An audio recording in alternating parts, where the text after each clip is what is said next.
and said, I said, what do they have in common? And you noticed it's essentially define, attitude, analyze, style. And it's just what this one is. How it reveals the character of Judge Pynchon, what kind of person is he. You may emphasize whichever devices you find most significant. Selection details, next point of view.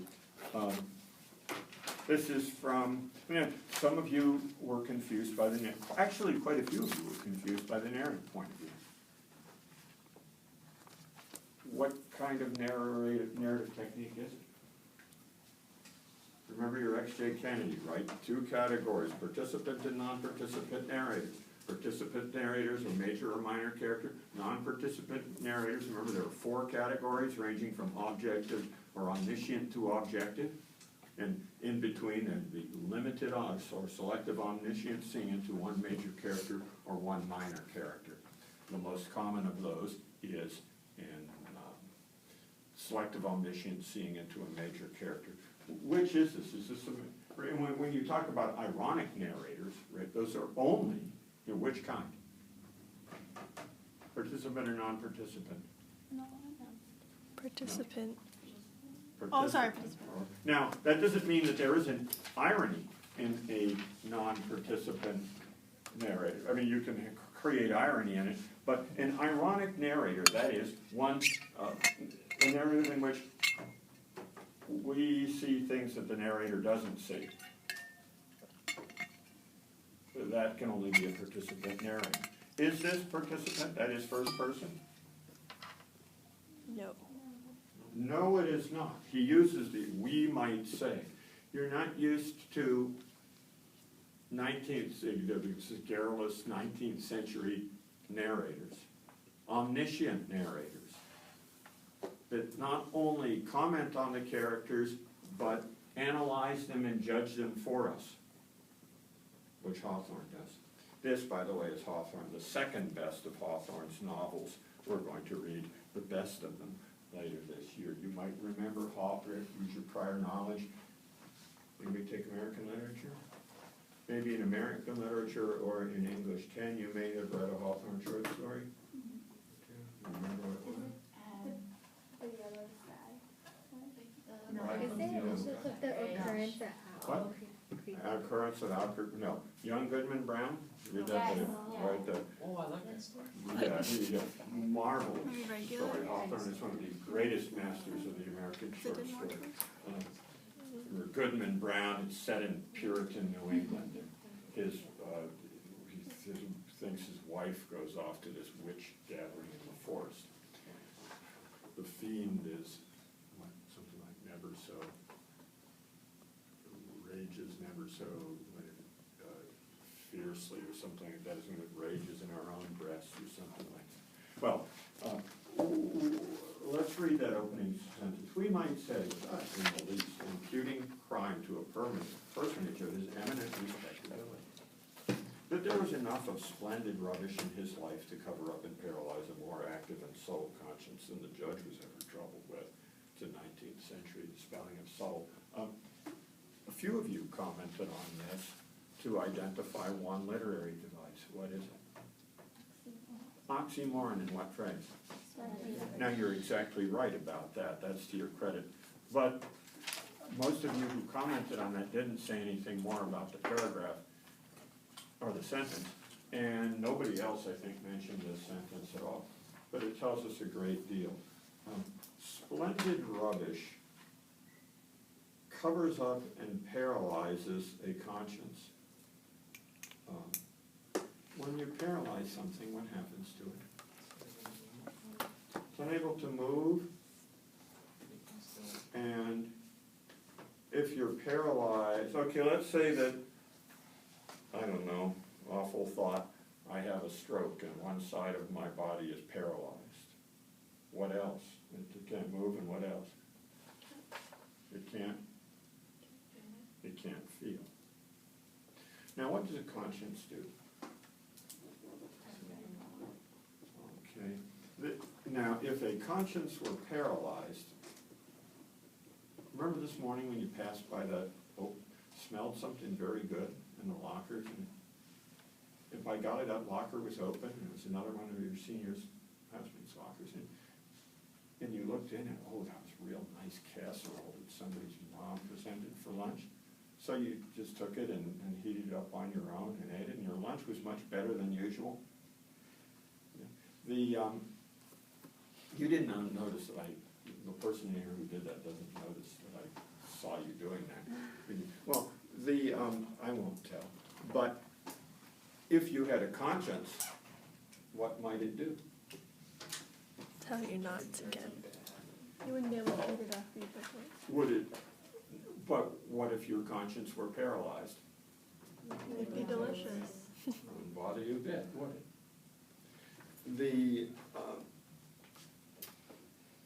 There was enough of splendid rubbish in his life to cover up and paralyze a more active and subtle conscience than the judge was ever troubled with. Typically, Hawthornean complex sentence, if the judge, if it would paralyze, if the splendid rubbish would paralyze a stronger and more subtle conscience than his, what would it paralyze his? Yes, it would.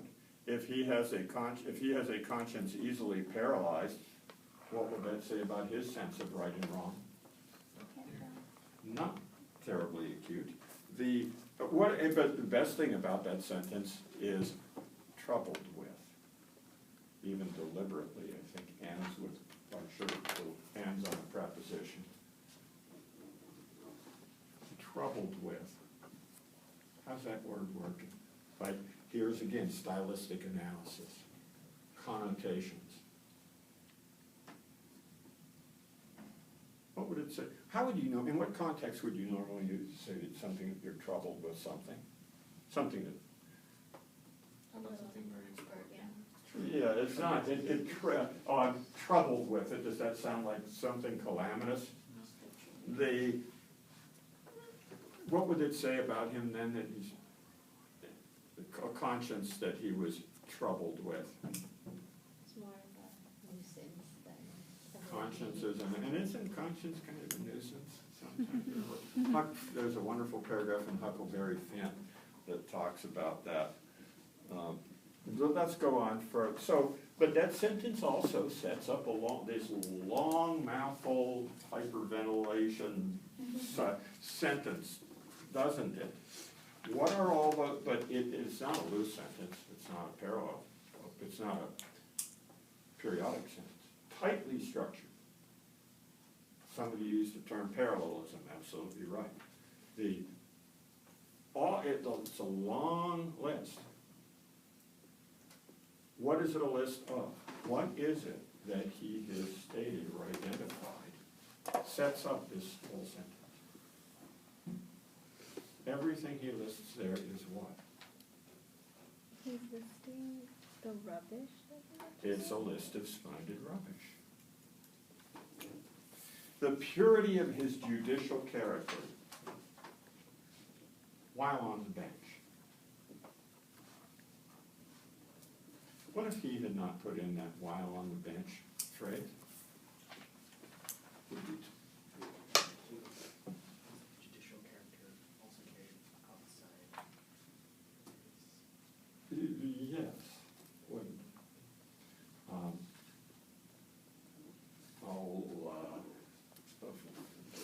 Jasmine is a respectful and serious and honest young lady while in the classroom. How much of a compliment is that to Jasmine? It's almost like an article. Oops, I gave away who stole the lunch from the locker. Sorry. But let's go further. The faithfulness of his public service in subsequent capacities. What would that subsequent capacities mean? What does subsequent mean? S-E-Q-U. It gives us words like consequence, sequence, consecutive, what? following from something, right, as in sequence. So what would that mean? The faithfulness of his public service in subsequent to what? After to his judicial. Yes, if you're a judge, any of you know any judges? Any one of you know which member of the Yolani faculty is the child of a judge? Marie Milks. Yes, Mr. Milks. Oh yeah, that's right. Yeah, very distinguished, she is a very distinguished judge, interesting lady. If you're a judge, it's a prominent public position. Aren't you sort of expected to do public service? The faithfulness of his public service in subsequent capacities, well, what would happen if you didn't? Whatever, speak to the Elderly Ladies Society or whatever your job entails.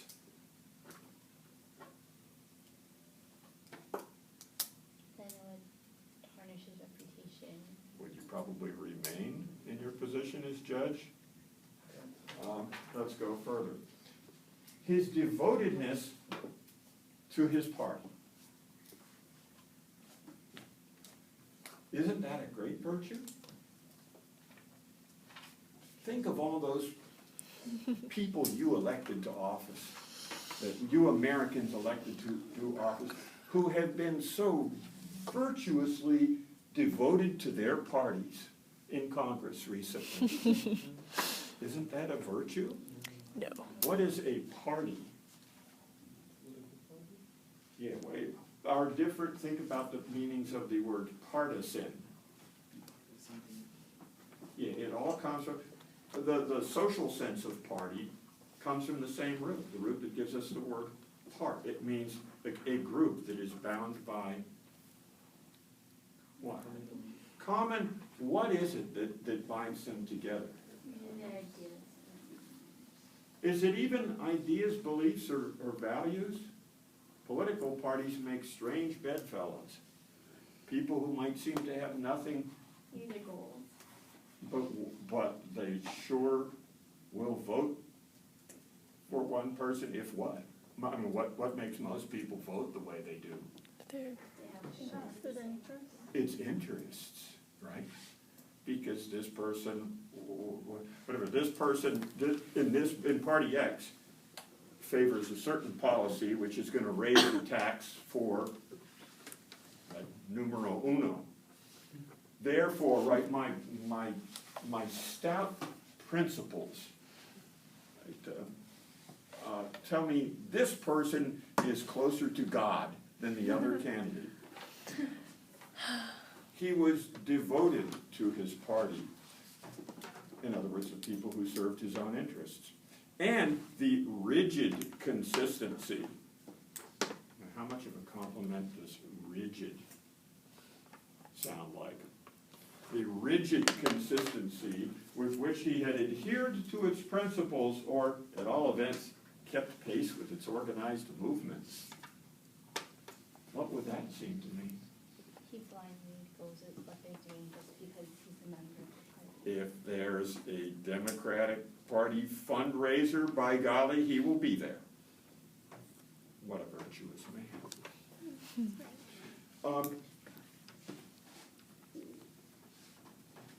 His remarkable zeal as president of a Bible society. Anything a little fishy about that? When you turn in those college applications and you're listing your activities, Nobody says president of the Bible Society. It's Do they have a president? weird to hear about that kind of stuff. it's weird to brag about it, It's not in But- keeping with the but activity. how does it look on that application to see that you're president of some group? Okay. pretty good. He's president of a Bible society. Now that makes him a good Christian, doesn't it? Just to not brag about being if, yes, and if, its position of public prominence, what about the next one? And impeachable integrity. What's that? That means what? That when the prominent citizens in the community got together to do what? Create a charity. A charity organization to support whom? Widows and The widows and orphans. orphans in town. And what was his position in? By Treasurer. golly, he's got another office next to his name, doesn't he? And when they passed around the hat to collect pennies for the widows and orphans, you know what Judge Pynchon did? He was a man of so much integrity that when nobody was looking, and he could have put his hand into the hat and pulled out some of those pennies and taken them for himself, he resisted the temptation to do that. Good job. Now think about all the times when we hold our chapel collections. Do any of you volunteer to be the person who takes it and distributes it? And then do you take advantage of the opportunity to steal some of those pennies that, what are those homeless people at IHS need it for, right? I can get something from the snack bar, right? Okay, well now Jaylene wouldn't resist the temptation to do that, but Judge Pynchon does, therefore, he's a man of great integrity, isn't he? What about the word unimpeachable? That's one of those pompous sounding words. Unimpeachable, and well, what literally does it mean? Impeach. Clinton was unimpeachable, wasn't he? Even Nixon was unimpeachable. What does that mean? Not necessarily that they didn't do anything wrong, but so they just couldn't get it through. But right, whether it wasn't so, his offenses weren't so heinous that you could impeach him for it, or at least there was some legal loophole that kept you from impeaching it, so his integrity is unimpeachable. What about you tell me about the next one. What's this horticulture? Farming. Yes. So what can we infer? Go ahead, Jake. He's a pear breeder. He's a pear breeder. That's right. Pinch and pears. I'm gonna No, breed that sounds great. Well, Pinch and pears. he has a hobby of gardening, right? Sorry, Jack. Yeah, sorry, Jack. Oh, no, sorry again. Do not take that, Jack, as a measure of Megan Ching's opinion of you. No, it's good. Yeah. Jack, you owe one to Megan, by the way. Okay, you got to give her something at the snack bar. I like ice cream. Ice cream. All right. So tell me more. The pear breeding. His hobby is gardening. They're not just two types, they're much esteemed. Yeah. Isn't there something kind of a little ridiculous about that? His great contribution to society, and this is a list of his of things that make him eminently respectable. Even that word, respectable, respectability, it became, it came to take on ironic overtones in the Victorian age. What is the irony of it? Do you understand that? The respectable person. Able to be respected, but not necessarily actually receiving that respect. Well, it's not that they don't receive the respect. What?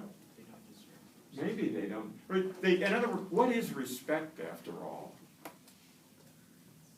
It's other people's opinion of you, right? But to be, in other words, to do only the things that keep you respectable.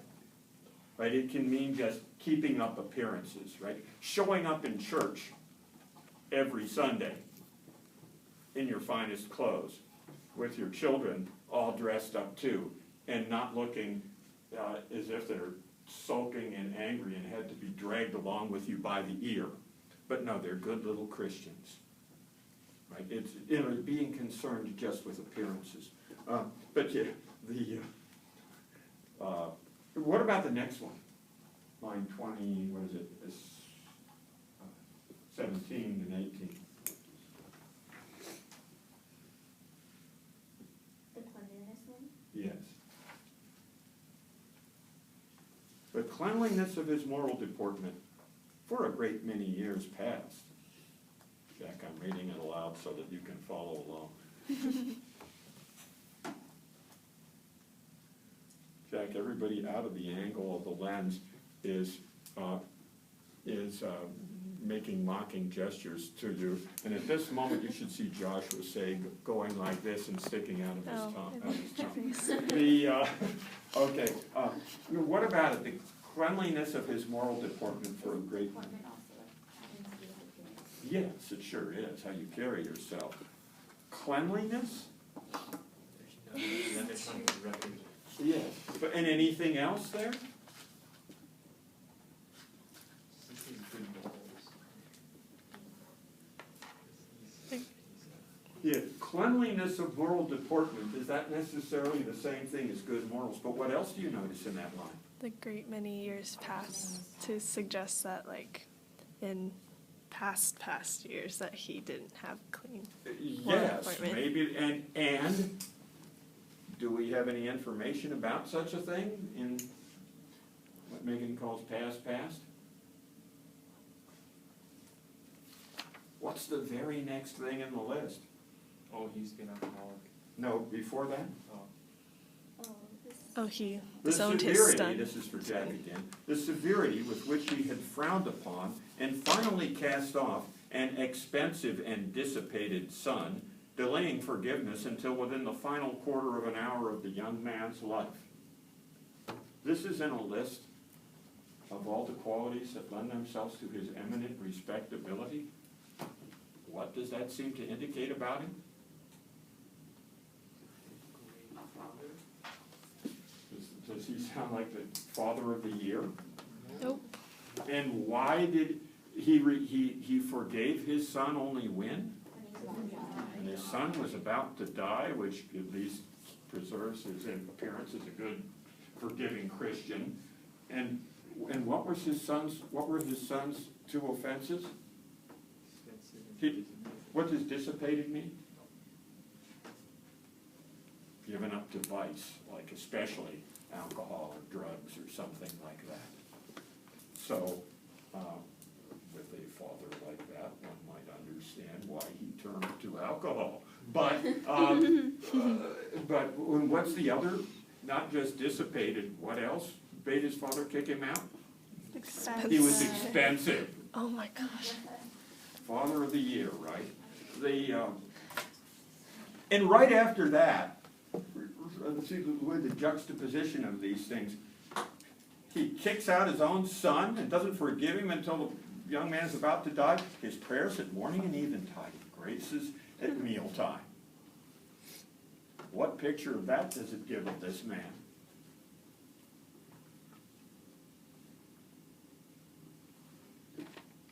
He treats his son with cruelty, but what? He has money to eat.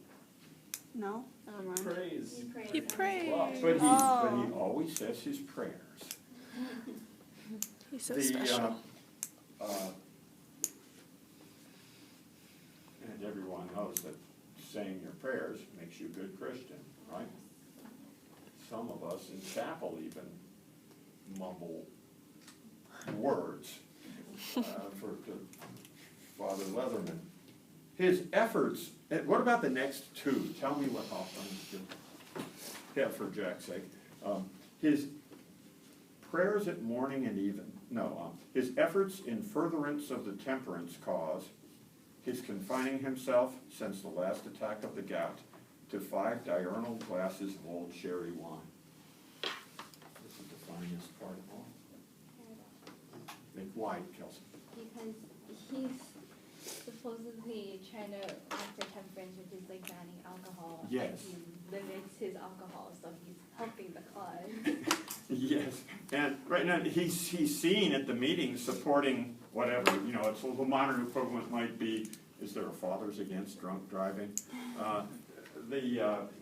It would be a fad if there were, and Judge Pynchon, if it were a fad, would be there.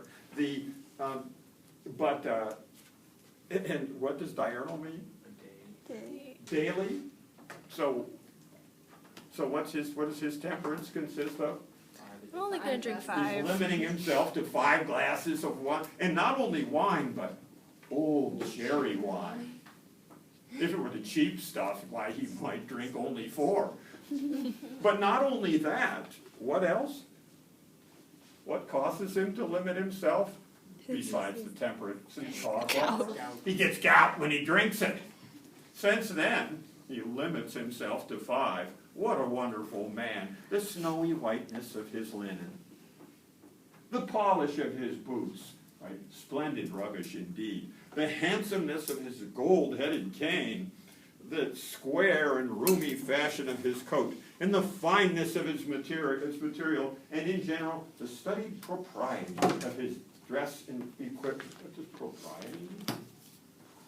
Social acceptability. Yeah. The quality of being proper, not good, but proper. The scrupulousness with which he paid public notice in the street by a bow, a lifting of the hat, a nod, or a motion of the hand to all and sundry his acquaintances, rich and poor.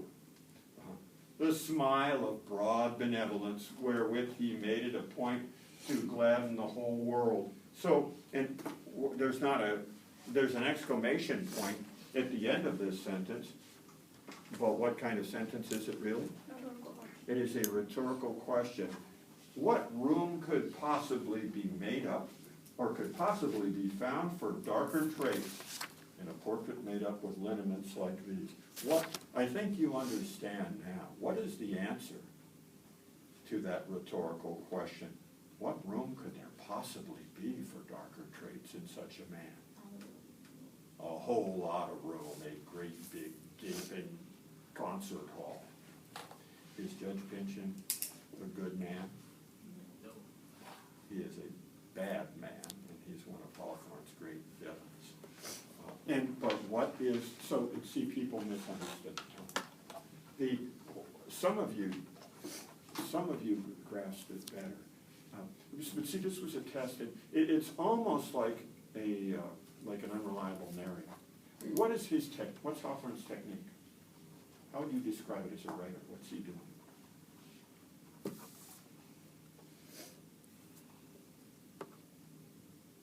If I were to assign you to imitate this,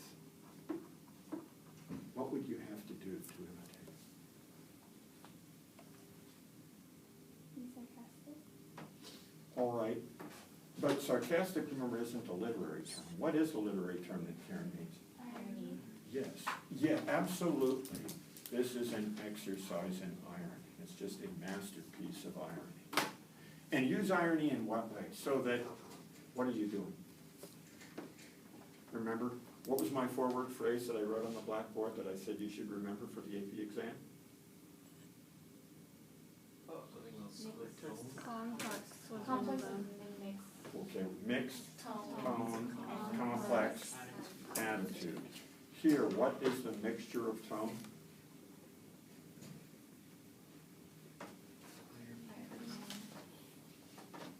How does it work? What does he pretend that he's doing? He writes, right, if you were imitating it, you would be writing praise that what? Finish the thought. It's not really praise. Not only is it not really praise, but it's really criticism that pretends to be praise. It's tongue-in-cheek. Now, he goes on in the second paragraph, he makes it clear. Some of you picked up in the second paragraph that he's really being critical of Judge Pinch. And some of you, a couple people even seem to be changing their minds as their essay was going along. And that's a good thing. And they actually coach the AP exam scorers not to penalize students or not to penalize them as much if they get it partway through. Right? Obviously, that essay isn't going to get as high a score as the one that sees it from the beginning, but it doesn't have to hurt you too much. What are some of the things he does in that second paragraph?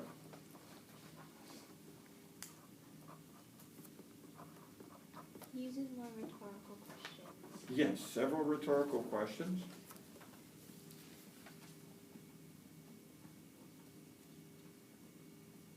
What else did you see? Metaphors? Of what?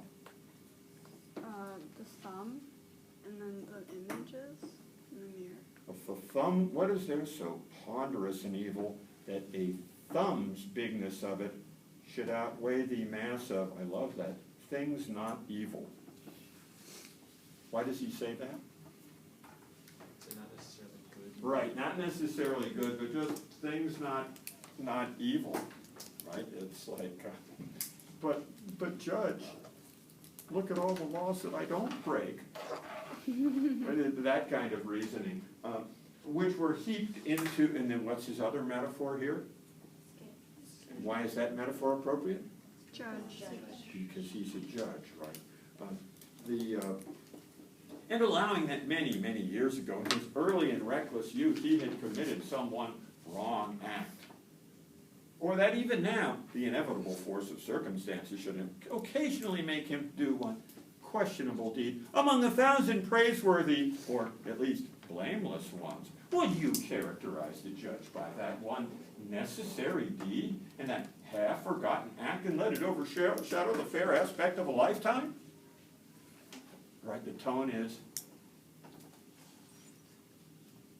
it's extremely ironic, right? The answer again is absolutely yes, right? Okay, the football coach who molded all those fine young men and set a record and won 400 or something or other games just because 20 years ago one of his assistants was molesting young boys. And he had the chance to do something about it, but he didn't want to bring your negative attention to his football program. So, but think of all the good that this man did. Shouldn't we overlook it? You can see that it's related even to our conception of tragedy. Many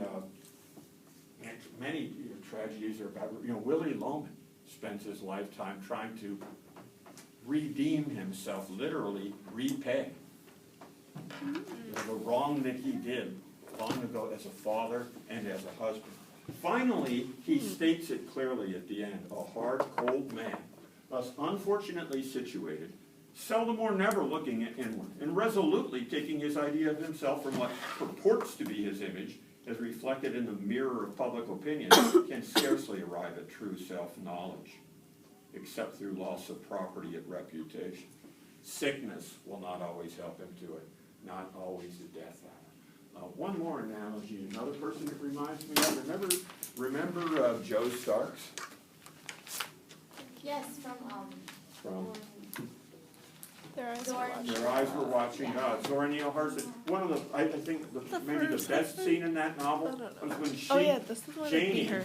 forces herself her way in to see him, to tell him the truth when he's dying. And he's terrified. He's led a bad life and he has a troubled conscience and he doesn't want to face it. And he's shutting out the one person who will help him and who really does care about him, even though she's the one person he's treated the worst. And she makes him face what a bad life he has led. Have a great weekend.